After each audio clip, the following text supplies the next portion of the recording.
Model.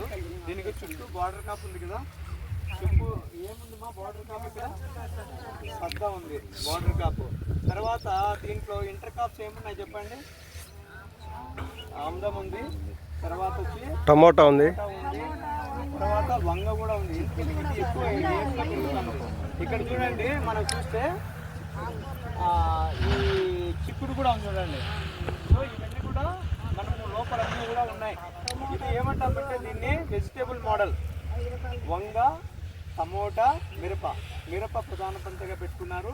తర్వాత అనుబంధ పంటలుగా ఏం పెట్టుకున్నారు, టమోటా, వంగ, అదేవిధంగా చిక్కుడు, అదేవిధంగా అనప, అలసంద, కూరగాయలు, ఆకుకూరలు అన్నీ కూడా పెట్టుకోవడం అనేది జరిగింది.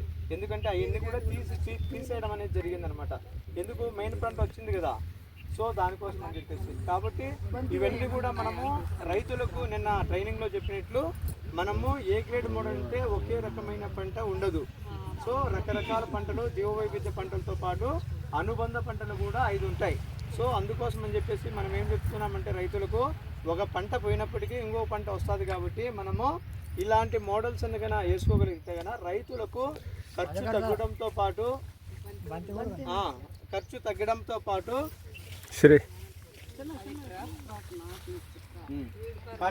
తగ్గడంతో పాటు మనకు ఆదాయం కూడా బాగా వస్తుంది.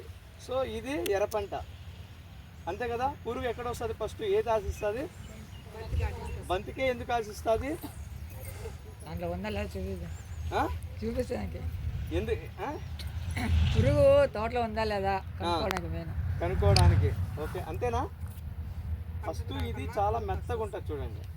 ఈ ఆకు చూడండి గట్టిగా ఉంటుంది, ఇది చాలా మెత్తగా ఉంటుంది, స్మూత్గా ఉంటుంది. ఫస్ట్ అటాక్ చేసేది మనం ఎవరి మీద చేస్తాం, మామూలుగా జనరల్గా బలహీనంగా ఎవరైతే ఉంటారో వాళ్ళ మీదనే ఫస్ట్ ఫైట్ చేస్తాం. సో మనకు వచ్చినటువంటి పురుగు కూడా అంతే. ఫస్ట్ దేని మీద అటాక్ చేస్తుంది, ఎర్ర పంటలు. దాన్నే ఎర్ర వేస్తాం మనం. సో మెయిన్ పంటను కాపాడుకోవడం కోసం. కాబట్టి ఇలాంటి ఎర్ర పంటలతో పాటు మనకు రక్షక పంటలు వేసుకుంటాము, అంతర పంటలు వేసుకుంటాము, అదేవిధంగా జీవ వైవిధ్య పంటలు వేసుకుంటాము, అదేవిధంగా అనుబంధ పంటలన్నీ కూడా వేసుకొని ప్రతి రైతుకు కూడా మనం ఈ విధంగా చేస్తే రైతు చూడండి దీంట్లో కూడా మంచి ఆదాయం తీసుకుంటుందామా. అవునా కదమ్మా. ఇప్పుడు దాదాపు 2 కోతలు కూడా అయిపోయినాయి. 30 మూటలు చూడండి, 30 మూటలు. ఇదంతా ఉంటుందమ్మా, ఒక అర్ధ ఎకరా ఉంటుందా, ఒక అర్ధ ఎకరాకే మనకి ఇంత వచ్చింది. ఓకేనా.